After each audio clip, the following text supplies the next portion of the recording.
All right, everyone, shut the f*** up. We've got big news. Whoa. You ready for it? Whoa, dude. That's crazy energy. All right, so the Wonder Years, my favorite band of all time, I'm going to talk about them until the day I die. They announced a live stream of the Upsides in the Suburbia tour that we missed, but they're doing a live stream and we bought 4 passes. So what we're going to do is we're going to give away 2 tickets so you can watch the show with us. We're going to give one away in Patreon so that they have really good odds if you're a Patreon supporter. And the other one we're going to give away to someone on Twitter. Can be random, can be Reminasty. Going to have a little competition giveaway. So make sure to check it out. The links are in the show notes, reminiscentpodcast.com/episode/267.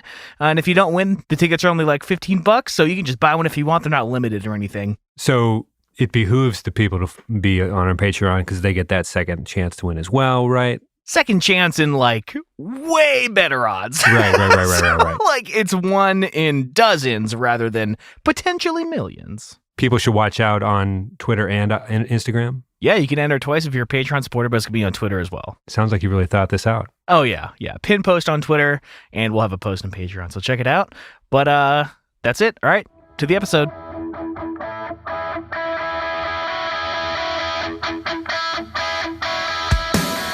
What is going on, everybody? I'm Tom. And I'm Pat. We're best friends, and you're listening to the Reminiscent Podcast. I was trying to aid your read, but I just stepped all over it, and I'm sorry. You came in with a really crisp energy. I just want to apologize. I don't want to start off our St. Patrick's Day special on the wrong foot. You called me at work, which is rare, and I picked up, which is even more rare. I know. I was like, oh, shit. I was like, well, guess what? I did answer. Now it's talk. Oh my gosh. Yeah, I'm pretty excited about it. Got a bunch of tickets. But we're here to talk about, we're dropping the episode a day early so that it comes out on St. Patty's Day. You and I are both pretty Irish, so yeah, we're here to celebrate. We're also a little, like, we're from Erie, so there's Polish within us for sure, which is like, to our Erie listeners, that'll just track. But yeah, I think so. My mom's 100% Irish, which is... Really? I've never 23andMe'd it up. But yeah, she wasn't like born there or anything, but like I think lived in Johnstown, Pennsylvania, where both of her parents were on the Irish Catholic... in the Irish Catholic parish and all that, and just kept it... Guilt train. Yeah, in that neighborhood, keeping it... Gotcha. You know, but yeah, Jay's got a little more going on there with the little German, little Polish, little this, little that. But yeah, I would say, they used to say like our guess was 75-ish, but I think it might be a little lower, more like 2/3-y. Okay. Yeah, pretty Irish, but I never want to be that walking example of the Onion article where it's like Bostonite who's 1/8 Irish just going apeshit on St. Patrick's Day. Just like, I definitely don't want to be that, but... my family was, my dad might retire next year, maybe this year. Nice. And my brother might be finishing grad school, and, my parents have a wedding anniversary coming up. So my sister keeps saying like, and before like we have too many grandkids going on and it's just impossible, my sister was like, we should try to get to Ireland. And I've been like fully in reading about it and watching movies based on Irish history, and like fully like watching hours of Rick Steves specials on YouTube and stuff. And I kind of dig it because, like, I don't know, my shitty Mark Maron impression is like, you know what I like? Ireland, man. It's fucking heavy, man. Ireland. There's just like this fucking weight to it, man. You know what I mean? I don't know what about it. That place is fucking heavy, man. Anyway, that's a shitty Maron impression, but like, Rick Steves is like, hey, you should read Dubliners. It's like, it's all these sad stories about Irish people that are just like, have a chance to make their life better and actively like sabotage their own life. So it's just kind of like somehow super relatable, I guess, to the show in a weird way. But no, anyway, yeah, Ireland, crazy, interesting. We'll get into it. And it's interesting to hear, we'll go over some interviews where the lead singer of Flogging Molly talks about what makes a good drinking song and the camaraderie of drinking in Ireland versus the U.S. and things like that. And lots of stuff. I guess I'm kind of getting ahead of myself, but yeah, there's a picture of you that we might even post on Instagram again. Maybe not, but you had like the suspenders and everything. But like, yeah, I would say like Billy McCallion, the older brother of James, one of our Sherpas, used to say that you had a slightly more Irish sounding name than me. And for some reason in 7th grade, I was like, oh, you bastard. Well, he's more Polish than I know. And I got weirdly mad about it. Okay, so here's the thing about me. I have my 23andMe results right in front of me. And I'll tell you that, obviously, I'm 99.5% European. You could probably tell from my complexion. British and Irish makes up 69.2% of my DNA, with like most of it being Irish, and then like a little bit of like Mancunian in like London and shit like that. And then I'm like 30% Polish. So my name, Thomas Patrick Kelly, sounds hella Irish, but my dad's last name was Kaliszewski, and he changed it to Kelly because he was an actor and no one could pronounce his fucking name properly. So like, I think my name's bullshit. I wasn't mad at you necessarily, but Billy just said something offhand years ago that he probably doesn't even remember, and it stuck with me. I'm like, what the hell? His dad changed it when he was trying to become an actor. It's not even his name. So but we're like the same amount Irish, and none of that matters. Well, like, at dude, all, obviously. I don't give like a single shit about my like lineage or my heritage. Like, I feel absolutely no connection to Irish anything. Like, I'm honestly more interested in the fact that 0.2% Senegambian came up in my DNA than like the vast majority, 70% of like British Irish. I don't know. I've never found the culture super fascinating, with the huge exception of the sport of hurling, the fastest game on grass. Whoa.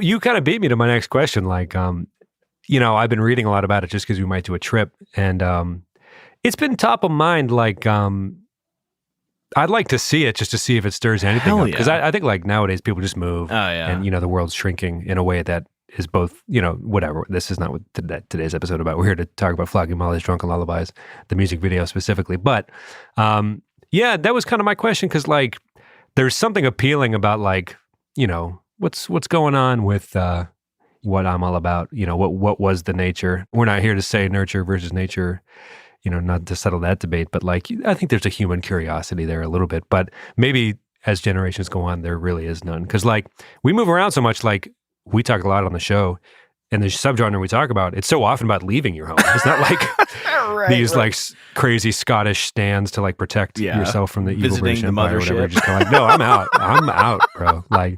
it's over for me. Gosh. Fort Lauderdale fucking sucks, dude.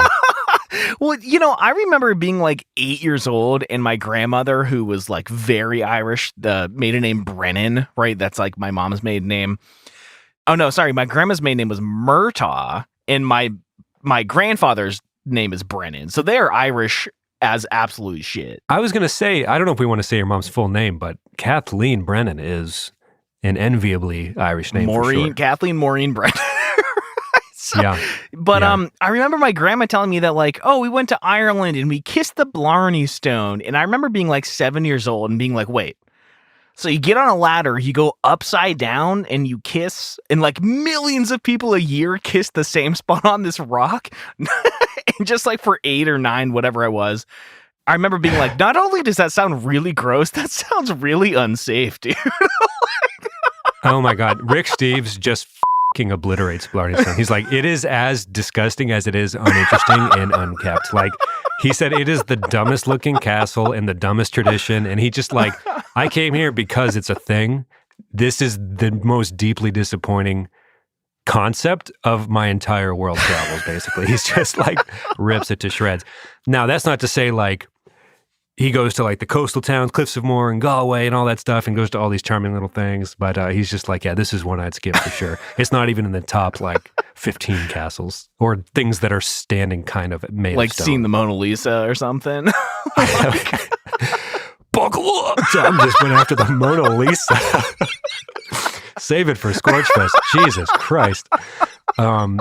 Anyway, no, I don't think you're alone in the Blarney Stone. But you mentioned hurling, because we've been writing, we'll save this for the post show maybe, but we wrote a book that's loosely, whatever, it's insane. But throughout that process, we learned about hurling, and we kind of are like centered the whole book we on are it. Into it, like extremely into Dude. it. It is the craziest sport It is ever. amazing. So that would be the only connection you feel. You're saying is like you could picture yourself in Ireland watching a Cork versus Limerick hurling match. Oh, dude, no. I'm Kilkenny all the way, first of all. Whoa, bro, Cork I for am life, like man. not a sports boy at all, but I with hurling. Like I'm talking like watching 90-minute matches and like screaming at the TV, like not knowing any of the teams, any of the players, just being super into it. Rip his fucking head Barely off. even know what's going on, but I'm just so into No, it. dude, I've watched, so you and I have probably watched a collective few dozen hours, right? Right. Separately, together, whatever. Still no idea. Just absolutely no idea. Shout out to Rick Steves, though. In one of his videos, he's like, oh, the national sport of hurling. And he like pretends to be this like PBS dork or whatever. It doesn't pretend. He just comes off that way. But he takes that hurling, he fucking thwacks that thing. Like, I'm like, oh, damn, Rick. Get some, Rick. Anyway. It's nuts. It's the coolest thing It is I've nuts. probably ever seen in my entire life. And the reason we're mentioning all of this, it's St. Patrick's Day. Flogging Molly is what?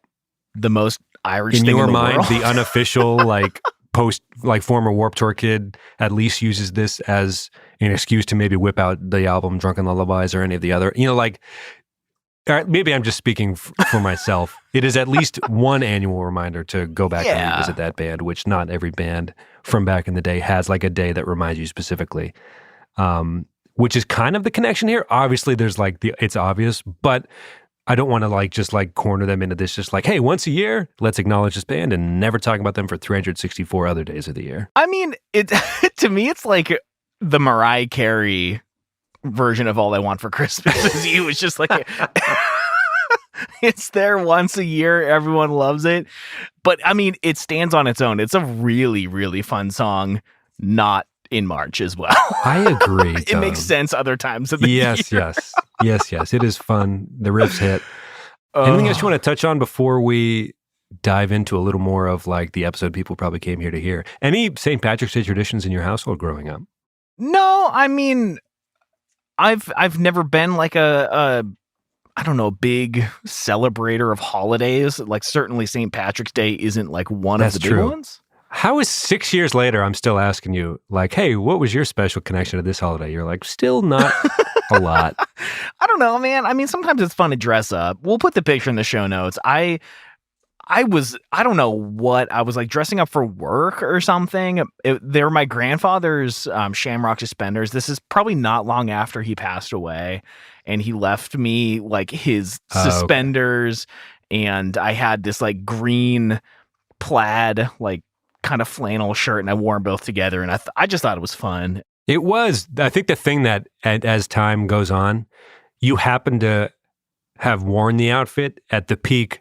I need to take this in a MySpacey way era of your life. Yes. So if it was just any other style of look of a photo that wasn't you in a bathroom taking a picture of yourself, it would have a different feel and vibe just entirely. But yeah, no, it's definitely like a MySpace era Tom with that emo hair. Oh yeah, with the suspenders. And you used it for your solo project for a bit as oh like. My god, did I? I think so. Tom Kelly Loves You. There were a couple. Oh yeah, I was thinking of a different one. Because after our high school band stopped, and before you and Zach formed like the Truce to be like a little acoustic side project thing, you were your own vehicle for a little while with a MySpace page and everything. And this was in college. I was thinking of a different photo where I was like flexing because I also have a shamrock tattoo for my grandfather. Got it when he passed away. So I forgot there was one of me doing the weird Christopher Drew MySpace thing, like hands in the pockets, leaning towards the camera. Oh, it's so deeply embarrassing.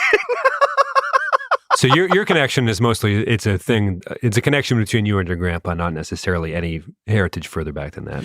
Right. He left me this like ring with a Celtic knot on it and like an emerald in the middle too. So it's just like, he was very proud of being Irish and left me a couple things that I like because my granddaddy was just really fucking cool. So I kind of wear them for him more than like Ireland or holidays or whatever. Yeah, I think it's more of a fascination with the culture. I think more than anything in the country itself, maybe a little bit. But anyway, we can talk about the band. Yeah, can we touch on something real quick though? Because you had a note in here, an interview with Dave King about writing the song. Do you want to touch on that a little bit? Yeah. So he was saying. So basically, the AV Club was interviewing him about a number of things, and he was talking about kind of the history of the band, a bunch of stuff. And it came up drinking songs. And on the show, we talk about like songs that would make emos immediately sing along, like Welcome to the Black Parade, but that's not an example for everybody necessarily. But so, you know, we talk about on the show Bohemian Rhapsody, things at weddings where like there's these viral videos of people that'll be like, wait, why do you guys know? You know, like really scared that everyone knows Sweet you know, the Caroline, songs and everything. Yeah, Sweet Caroline, right. So he was like, good. They mentioned in America, Sweet Caroline counts or whatever. And Dave King, the lead singer of Flogging Molly, said, you know, America attaches such a weird stigma to drinking in a way. In his mind, I'm paraphrasing here.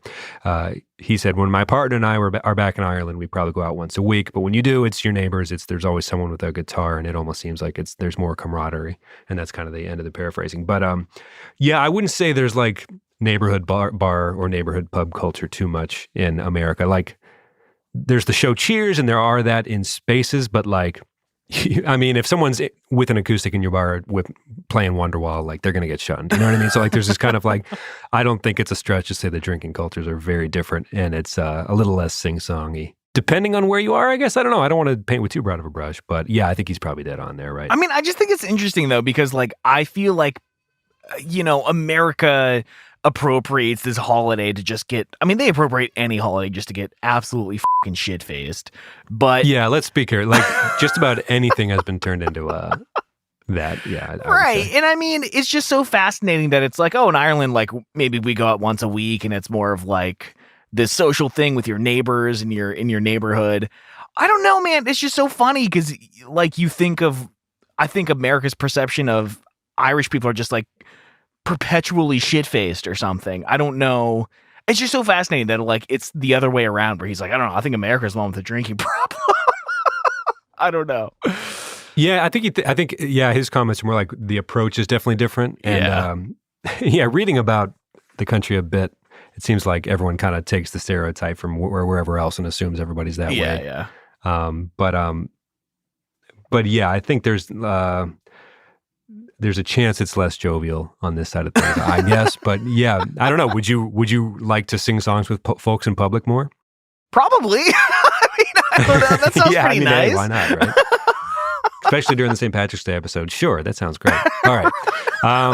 Let's see. First,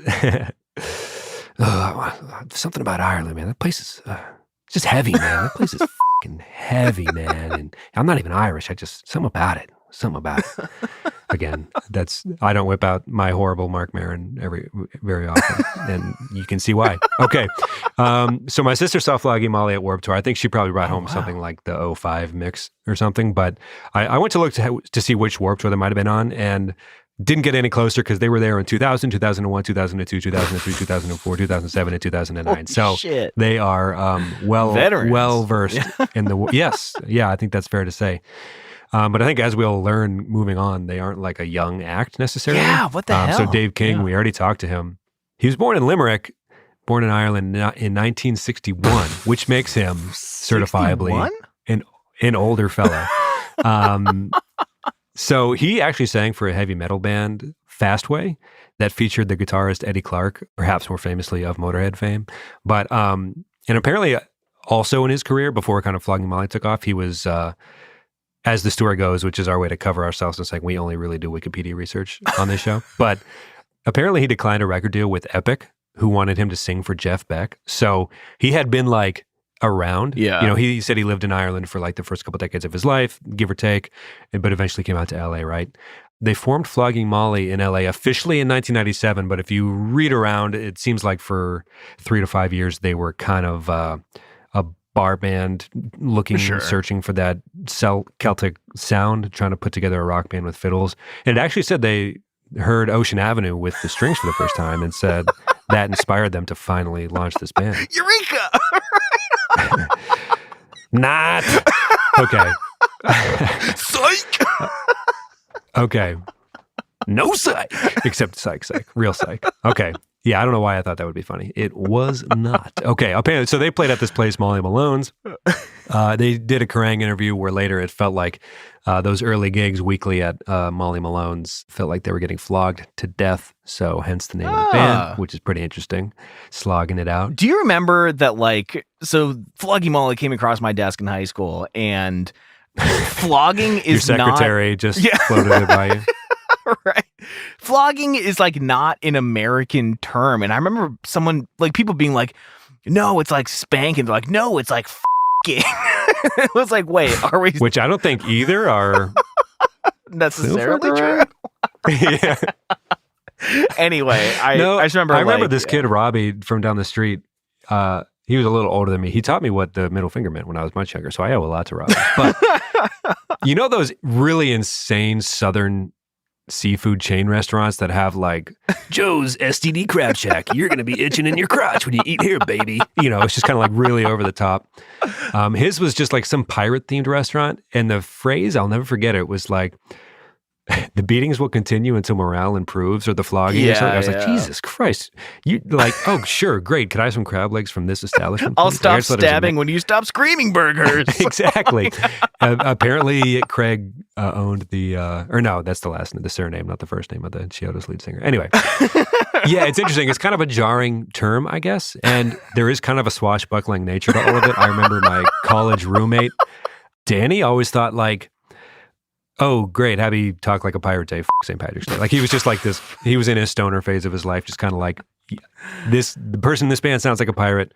Everything sounds like a pirate. How is this Irish? I don't like this. I will come to the bar and drink with you, but let it be known that this seems very silly to me. Well, and yeah. What's interesting is I'm like, oh, you, whatever. It's Happy St. Patrick's Day to do, you curmudgeon. Anyway. I, of course, reading the Wikipedia page, a lot of their early songs are like super pirate themed. So I was like, damn, Danny knew exactly what he was talking about. So that's amazing. I don't know if one of the songs was like literally called Salty Dog, but I think it was one of the demo covers. But anyway, more often though, their lyrics touched on subjects such as Ireland and its history, drinking, poverty, politics, love, death, and several references to the Catholic Church. Anyway, okay. Got to mention them once an episode, baby. God. IrishCatholicGuild.com. That's right. It's real. That will lead you to our website. Tom got that. Tom has to explain. Somebody does Tom's taxes for his small business, and he has to explain that to them once a year. What's this, IrishCatholicGuild.com? Is that something you actively partake in? And IrishCatholicGuild.club? You need both. Just in case we start a club hurling team to represent Limerick. Limerick, fly us out to Ireland for a game, please. If that gets us there, we'll go.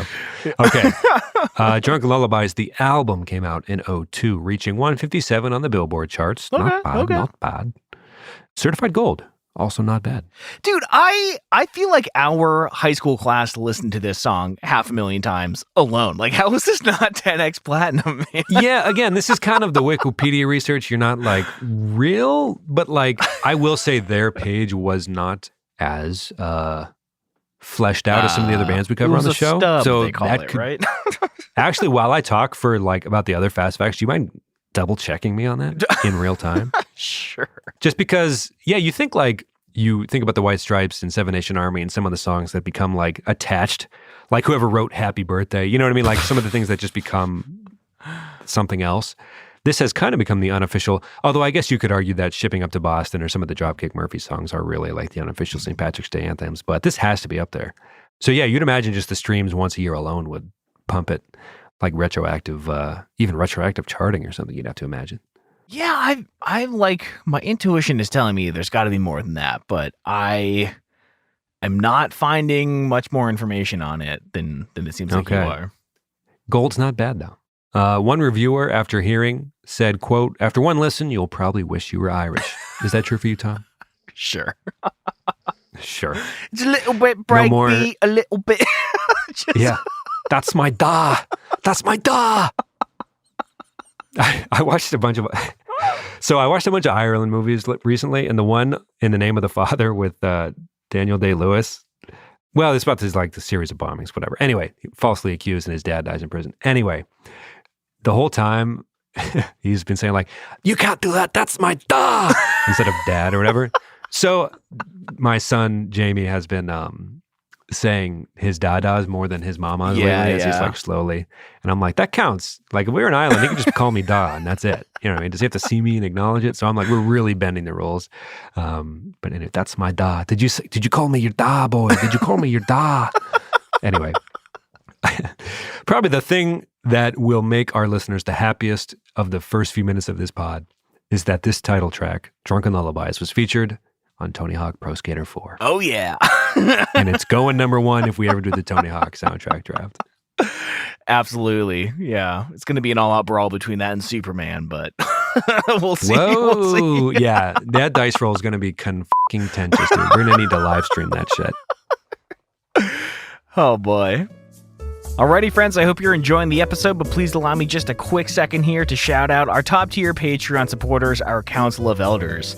In this group, we have Johnny Leftwich, Jason Carey, Chris Lukey, Nathan Eshelman, Drew Edwards, Carrie Sanchez, Melanie, Devin Booz, Reed Gober, Cora Lusty, Michael Beatty, and Justin Latham.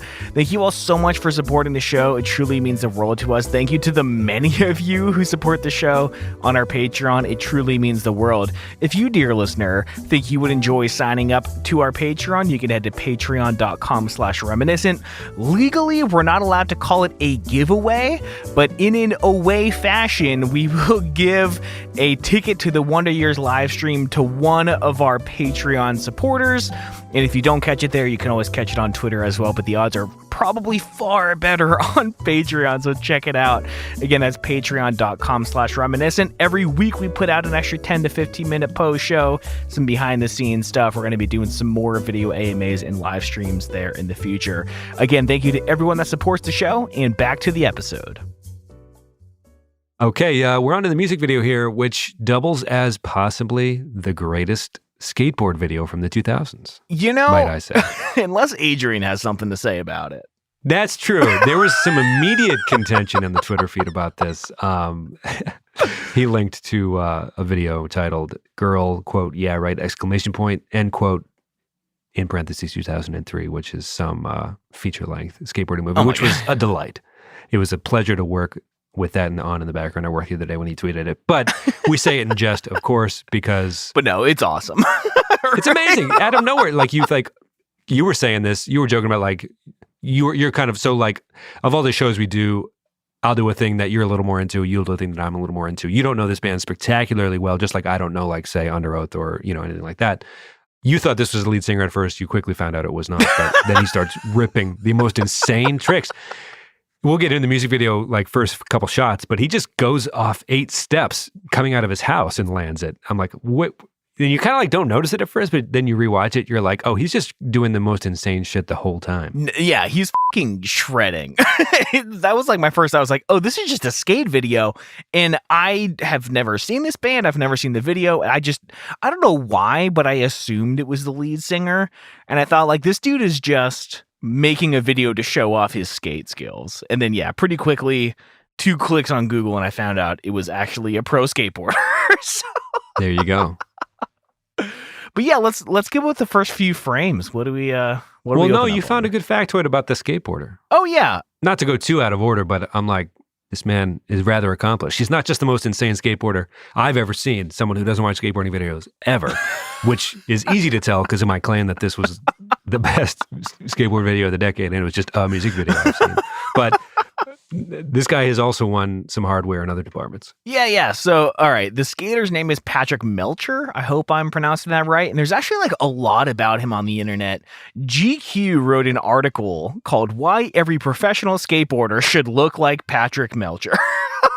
Melcher, I don't know. I'm sorry, dude. High praise. So not only is he sporting some real sick mutton chops in this video, but apparently he later went on to win second best mustache in the world according to an Anchorage mustache competition. I don't know what gives Anchorage the authority to judge the entire world, but later shots of him, he's got a pretty sick mustache. And I was just kind of curious. It seems like his skate style was pretty fun. So I Googled him and he has a skate video. It's called Alphabet or The Alphabet. And he does 26 tricks on obstacles that make up every letter of the alphabet. And I just thought it was very artistic and unique. So we'll link that in the show notes as well. Nice. Yeah, they open up the video on him asleep on his couch with shots of, we'll go through these items of someone who would drink a beer and be late and ride a skateboard to a show. Up first, thoughts in putting pins in your jacket and or book bag? I bought a denim vest specifically for putting pins on. It's just like so many pins, including on the if you were to like open the jacket, like maybe Neo would open a jacket to show his arsenal underneath. I have my 8 Pokemon badges inside. I've got all kinds of stuff, including a pin, a vintage pin we found in Argentina that just says 90% virgin. I don't know what it means, but I bought it. Or Megan bought it for me. I makes sense to me. I don't know. One of those pins in the video is a shamrock. You mentioned you have a tattoo. Thoughts on the shamrock in general as Irish Americans who, by virtue of being Irish Americans, aren't Irish at f***ing all? I like shamrocks. I think it's funny that 4-leaf clovers aren't nearly as rare as they're made out to be, but I like them. I think it's nice. I like green. Do you think when Jesus sees God, he's like, that's my da? St. Patrick is explaining the Holy Trinity to him with his shamrock. He's like, oh, so that's my da? Hi, God, it's you, me. Have you ever seen that? I'm my own da. Who's banging my ma? I'm sorry. Sorry, Daniel Day-Lewis. Okay. So this guy's sleeping on the couch. Very easily transition here to the next point. He's sleeping on the couch with a empty drink in his hand that he didn't let spill overnight, which is amazing. Whew. Thoughts on couch naps and or sleeping on the couch? And actually, let's do this. Couch naps or sleeping on the couch versus who would you pick? Couch naps are harder. Really? I think so. Well, yeah. I mean, no, don't back off it. I'm sorry. I didn't mean to make you question. I thought the naps would run away with it, but I think there's something to be said for switching it up. Well, only because I've spent around the time the baby was born, I developed really bad snoring. So I was kind of keeping the baby and Megan up. So I spent quite a bit of time on the couch when we were all sleeping in the same bed together. So I think I'm more used to sleeping on the couch, although I did fall asleep. I took a nap on the couch the other day, and it was probably the first time in, oh my God, a decade? I don't know. I've had very uncomfortable couches my whole life until like this past year. We actually got like a nice one. I would enjoy more naps on the couch. I mean, it's a very fatherly thing to do. I'm trying to... We did it all the time growing up. Like, we would watch TV and fall asleep on the couch. So, like, falling asleep on the couch to me in any context is like a place of comfort. Sure. Also, nowadays, my dog, Arlie, is like, when I go to sleep there overnight, like, if I can't sleep or it's too hot or something, and I don't want to make a ruckus, yeah, I'll go there, and she's so pumped that I'm like joining her on it because it's basically her bed at this point. Okay. She'll like really snuggle up tight and be very like, she'll greet me very warmly, and I'm like, yeah, that's cute. Yeah, it is. Yeah, I love my dog. Okay. You already mentioned his mutton chops. You've had interesting hair your whole life, but you never mess with the facial hair too much. You just went full beard from the go. Thoughts on mutton chops in general? We don't have to spend too much time on this. We can get to the scene number 2 of the video in a minute, but they throw a lot at you here. They tell you a lot about this young man right away. Yeah, I don't know, man. Maybe for our generation, popularized by Patrick Stump, but I with it. Mutton chops are pretty interesting. Dope. Yeah, sure. What about you? I got. You're reading my goddamn mind, Tom. I don't disagree. So the cat trips over the record player. There's a Drunken Lullaby vinyl on the turntable. It screeches. He looks up at the clock and he's late. Or he's going to be. Or he's excited to go to a show. He takes the glass off of his stomach, sits up, and he starts his day. He pulls off his shirt and he's got tattoos all over his back. This is a man after Tom's own heart, if I had to guess. I don't think I'd ever get my back tattooed because you can't even see it. But that being said, I do have a consultation later this month to get my hands and knuckles done. So I'm interested in. It's been a long time since I've been tattooed. I'm trying to fill up some more blank space again. Yeah, I'm trying to think like how much of this is 2000s emo / Irish / Celtic punk / this and that, or just punk. Because like you're right, in this range, Patrick Stump would have had the mutton chops as well. This guy stands up and puts a second studded belt on though, which I don't know what that is supposed to represent. But he's got got a belt for his studded belt. which just hangs looser, has a sorry, has a buckle on it that says "Proud to be Irish." So this dude has he's a whole ass move. It's fair to say. Big vibe. It's awesome. And he's allowed to be, because he's after putting that second belt on, he's about to do some of the most insane skateboard tricks I've ever seen in my life. As someone who doesn't watch skateboard tricks very often, it's an ollie, but Pat's very impressed. No. It was a high one though. Okay. So he starts with an 8-step drop, like into his ride off his porch, which I guess is just his routine every day, which is amazing. To just wake up and land that. I know I'm not a skateboard boy, but Tom, I presume that's tough. I think it's called a caveman, or it's an acid drop. I kind of forget which one, but like he runs off the porch with the board in his hands, and in the air he puts the board underneath him and then lands on it. And it looks cool as shit. I mean, it looks slams down, swell. Knocks over the trash can. One thing I will say is that it really bothers me. They could have so easily had him land on the ground to the beat of the song, and it would have made it really fucking cool. And they like missed it by a few frames, and I don't understand why. Interesting. Because they don't even give a heck, man.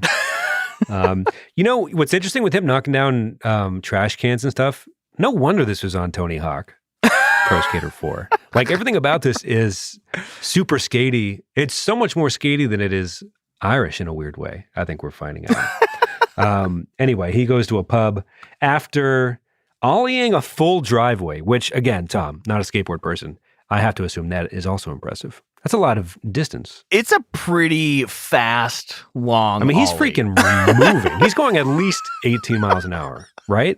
No, I mean, especially like a cool 25. Especially for being on a sidewalk, he is fucking ripping. He's just in a residential area, just shredding. Oh my God, the balls on that guy. That's why he needed both belts.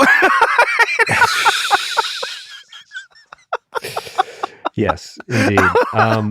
Well, he does have a leather jacket on, and it doesn't seem to be a cold day. I'm assuming he's had a few skid burns in his life. Sure. Skid marks? Skid burns? What the am I saying? Neither of those are words? I can't think of the word either. A few skid marks. Well, that's about it for us this week, everybody. Happy St. Patrick's Day. We'll catch you next week. Right. He ends up at a pub. There's Guinness drinking, of course. Like, of course, it's a skateboardy video, but he's down in a Guinness. But we also see the lead singer at a different, more crowded bar, also drinking a Guinness. The Guinness drinking doesn't seem to have a lot to do with the story of the video until later, but it's just, you know, an Irish thing to do, I suppose. We're supposed to assume that he's like running late, so he's like skating as fast as he can, but cannot pass up a bar, right? I mean, it's like it's a drinking song, it's a drinking video. It fits the vibe. Yeah, I would say. He goes into an empty bar, but then by the time he leaves, that bar's starting to fill up a little bit in his neighborhood. Probably the first on his stop on any given day, right? Yeah. He gives a couple girls are talking to him. He gives them friendly kisses on the cheek, and he's on his way because he has spotted the clock and rushes out. Thoughts on spotting the clock and immediately realizing you're Dude, I used to be the kind of guy that would like take everything until the very last second. Like if I had to leave the house at 4:00, I'm going to start thinking about getting ready at 3:54. You're an insane person. But so when I moved to Colorado, I got a job at UPS, and it was the most insane thing where we only worked like 20 hours a week. It was 5 4-hour shifts for like $10 an hour. But if you clocked in on time 5 days in a row, they would give you like a $350 bonus.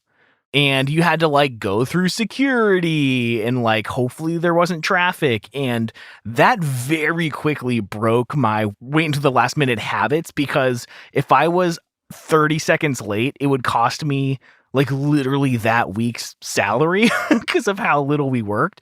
So then I just started showing up 30 minutes early and bringing a book so that I didn't have to sweat it anymore. And I'll tell you what, man, it's real nice being early to shit. Yeah. I'm still losing hair pretty quickly due to stress, but not over being late to anything. Yeah.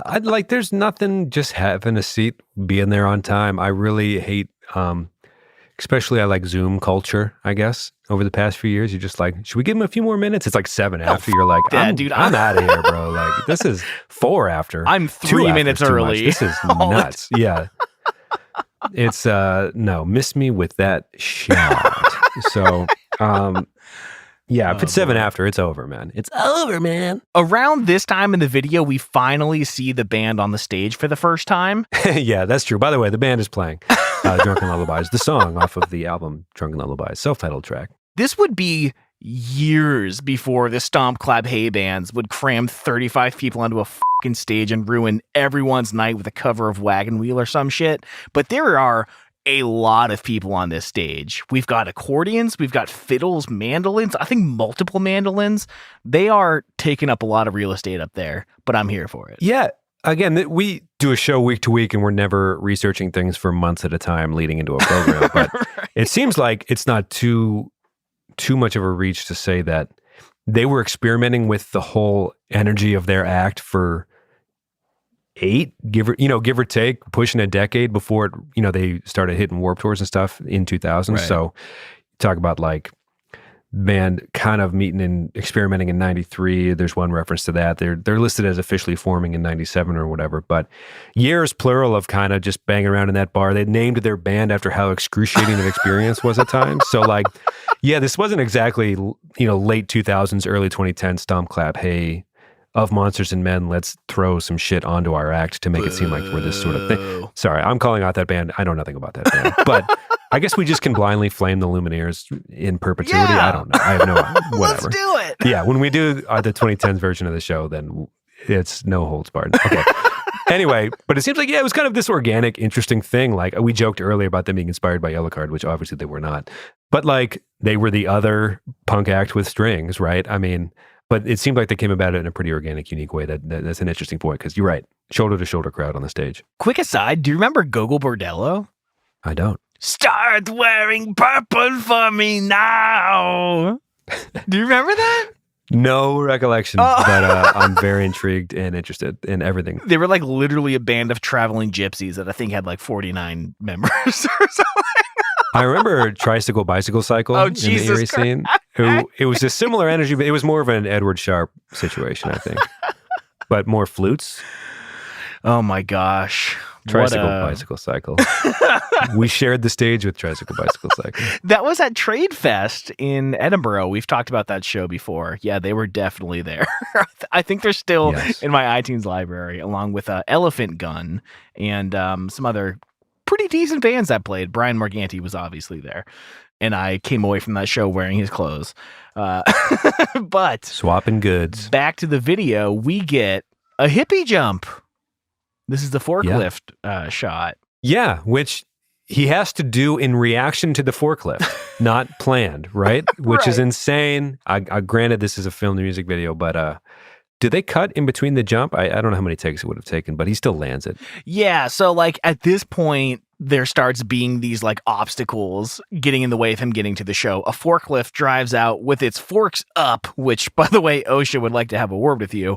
But you do see that it does quickly cut to him doing the jump, and the forks are higher, so it does seem like they were trying to be conscious of that. But a hippie jump is when... I didn't realize we had become a dad pod until that.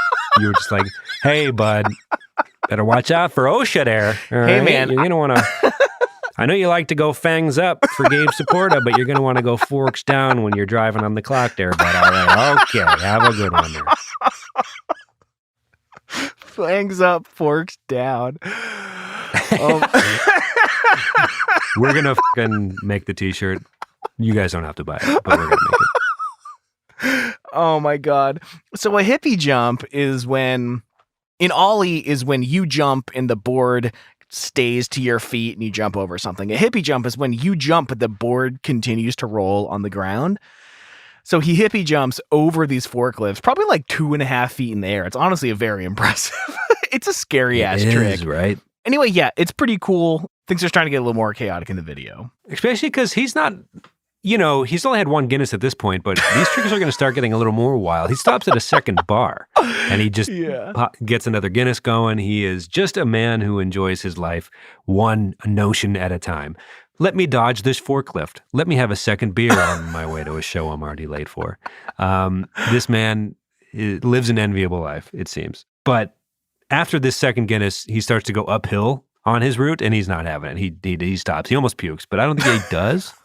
I don't know if you've ever tried to travel any type of distance on a skateboard. It is probably the least efficient mode of transportation with wheels that has ever been conceived. It is terribly exhausting. And yeah, he's not making up this hill. There are a group of mopeds. One dude is just doing a fucking wheelie on a moped, and he sketches? Yeah, he sketches a ride on the mopeds, which is also something you can do in Tony Hawk. I think starting in Underground, you can sketch behind a taxi and use it to launch you off a ramp, and that was always super fun. Nice. My dad swears that they did a version of this in Erie growing up, and when he was growing up, where when the roads were just ice still, like the city hadn't cleared them, they would just hold on to the backs of car bumpers and just ride for like blocks at a time, like in the general direction of where they wanted to go. Like their friends' cars or strangers' cars? Just cars that were in the city going from point A to point B. And they would just hang on and see how far they could go for fun, or sometimes by necessity, I suppose. Oh my God. Again, no way to disprove this. I find it highly... I don't know, but crazier things, I guess, what could have happened. But anyway, so we talk about types of videos a lot on the show. This is one where the video is based around people getting to a show or someone arriving at a show. Yes. This is one of them, but it's a fun twist because instead of them focusing on the show aspect, they actually rarely show the band.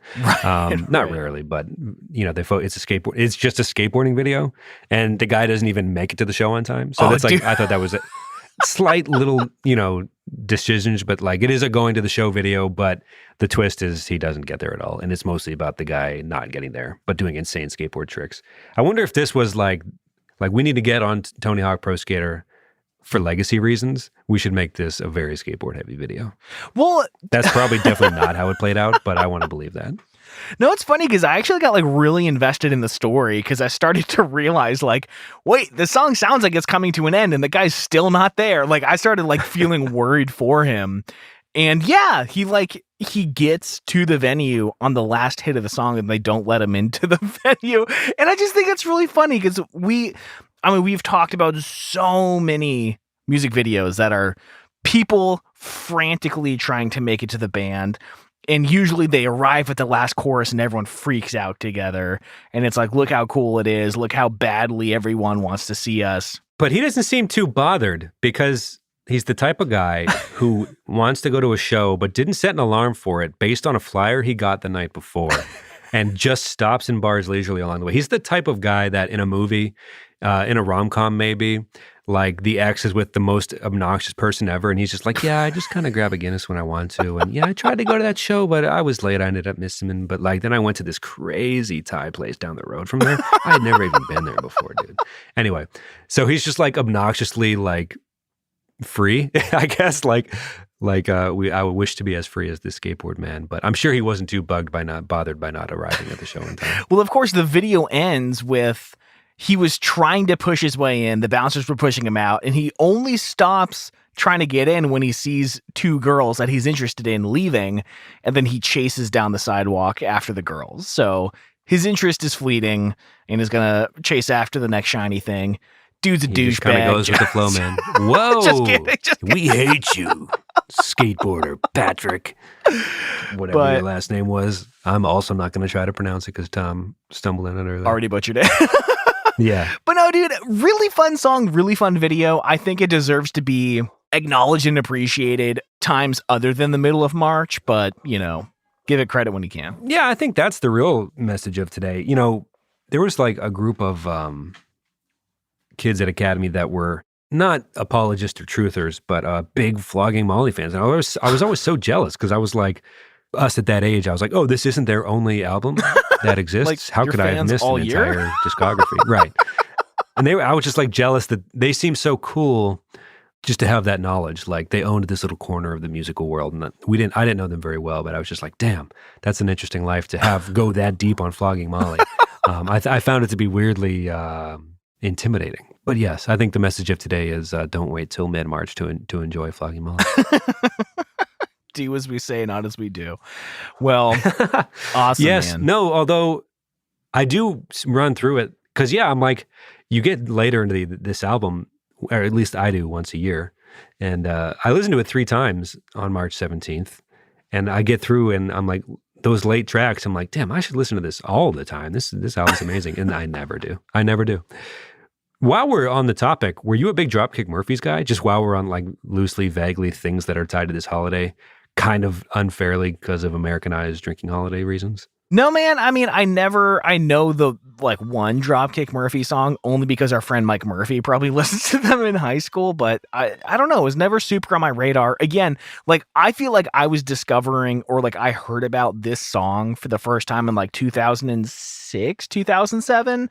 And that's when like I just discovered Norma Jean. So I was getting into heavier stuff at this time, and anything that didn't have screaming in it was kind of in the margins.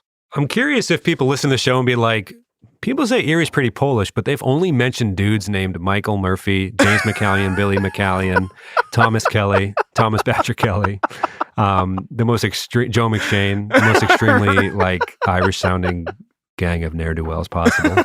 But Joe's ne'er-do-wells Lithuanian, we were. Yes, that's right. Sometimes we did well, sometimes we ne'er did well. I think that's a Gary Goldman joke. I can even really claim that one. Okay, let's wrap this one. Let's wrap this one right on up. Yeah, one of those weeks where you and I are gonna hang up and be like, "Well, okay." No, dude, I think we did great. We nailed it, bro. Woo! We're the best. Hey, happy St. Patrick's Day. It's a time. I will say I do enjoy the annual Reuben, and I don't really. If there's one thing my dad, I don't know, taught, whatever. He's just like, liquor's not great to drink a lot. So like, I don't really do the whole Jameson or whatever type of whiskey thing very often. But in more recent years, Guinness or Murphy's or whatever has tasted a little better to me. So I've been doing that. But it's mostly about the Reuben. My mom always made just banging Reubens every year, which isn't even really an Irish thing, I guess. I think it was more of an Ellis Island, like the Jewish neighborhood next to the Irish neighborhood mixed in kind of the like elements of different things to create a pretty American sandwich. I might have the history of that sandwich mixed up, but I don't think it's like truly an Ireland thing. I could be wrong on that. We'll fact check that for the post show maybe. But either way, that's what our family did, and I get a craving. I get a hankering every year for sure. It's such a delicious sandwich, but those red meats will kill you, Tom. Okay, so one of my very good memories of this one dude, this guy worked with Jimmy. So I was like really new to Tesla at the time. Like I had been working there maybe just a couple of weeks, and I was kind of intimidated because all the dudes there were like pretty conservative, like pretty like, I don't know, typical construction worker guys. And they all wanted to go get Irish car bombs after work on St. Patty's Day, and I kind of thought they were going to make fun of me because they knew that I didn't drink. And I think I was like, I don't know, my shirt was like real gross, so I stayed in the van, changed my shirt, and I met the guys at the bar, just assuming I would stand there awkwardly as they drank, and then we left. And this guy Jimmy he ordered me a drink, which was a glass of root beer with a shot of root beer in it. And it was like so heartwarming because I was just expecting him to be like, oh yeah, this fucking, loser doesn't drink, like it's still high school. And he was just like, he wanted me to feel a part of the group. And that meant so much to me. So that was pretty great. Yeah. I think there's an age where, being extremely understanding of someone who would prefer not to drink is like exactly the way to be. Right. I'm not sure what that age is. Probably all ages, to be honest. Actually, yes, definitely. But you're right. There is a mind shift change there. Well, also, it's a strange drink because there's, from what I understand, the potential for it to curdle on the bar if you don't drink it quickly enough, which is just like, gross. All right. Like, don't usually go with drinks that have disclaimers attached to them as far as digesting them, not within a few seconds of it hitting the bar, but great. I've never been a big fan of that one, especially like, I'm weird with dentistry, teeth stuff. I don't want that thing clanking down on my chompers. I got weird fears about that stuff. So yeah, you can miss me with the Irish car bomb, to be quite honest. Well, let's give it a song of the week. It is kind of pretty though, when it like like splashes, and you're like, dude, it's like exciting. You're like, whoa. Anyway, okay, yeah, songs of the week. Give me "What's Up" by Mom Jeans. I posted in the Patreon about like being very into this album, but now I've listened to it for like 3 weeks in a row, and I still like it. But also, I'm like, do I just miss modern baseball a lot? It's hard to tell. I don't really know how to expand upon that, but like, how many sad guys doing like 2010s alt rock can I listen to? Turns out it's plenty, but like I'm starting to realize that there's a pretty distinct pattern. So I'm like, I don't want to shit on Mom Jeans, but like I do think it's like one of the early contenders for albums of the year. I love it, but also I'm like personally reevaluating a lot of things. Like, all right, this is supposed to be the Eat, Pray, Love year with Tom and I, so maybe I could find a few tracks that don't talk about being this down. But anyway, "What's Up" by Mom Jeans is a nice track that I have listened to a lot lately. Dope. Yeah, man. Again, the YouTube algorithm doing a lot of heavy lifting for me. They recommended the song "New Vegas Bomb" by CLIFFDIVER after watching Drunken Lullabies. And it's kind of a newer band that just got signed to Side One Dummy, which is the label that Flogging Molly is on. And it's really good. It's like really fun pop punk, like a little bit of easy core. There's a woman of color in the band, which like I'm starting to see more of that now, and it's really awesome. So I'm here for it. I'm really, really stoked on this song. I'm really excited to listen to the rest of their stuff. I found some of their music on their site and got a couple songs in before we had to record, but I'm pretty excited to get off this call here in a few minutes and dig into more of their catalog because they're pretty fucking awesome. Great. You too, bro. I don't want to talk to you anymore either. No, just kidding. Happy St. Patrick's Day, everybody. However you celebrate. And if you choose not to, great. It's fine. I hope you're having a nice day either way. Yep. Love you all. Bye. Bye. All right, friends, I hope you enjoy that episode. It's a really fun song, a super fun video. Please make sure to check out the show notes at reminiscentpodcast.com/episode/267. You can find Patrick Melcher's skate part alphabet and the music video to Drunken Lullabies there. And of course, please hit us up on Twitter at _reminiscentfm. Let us know what you think of the song and what you think about St. Patty's Day. Thank you all so much. I hope you have a great day. Happy St. Patrick's Day. We love you all so much. Bye, everyone.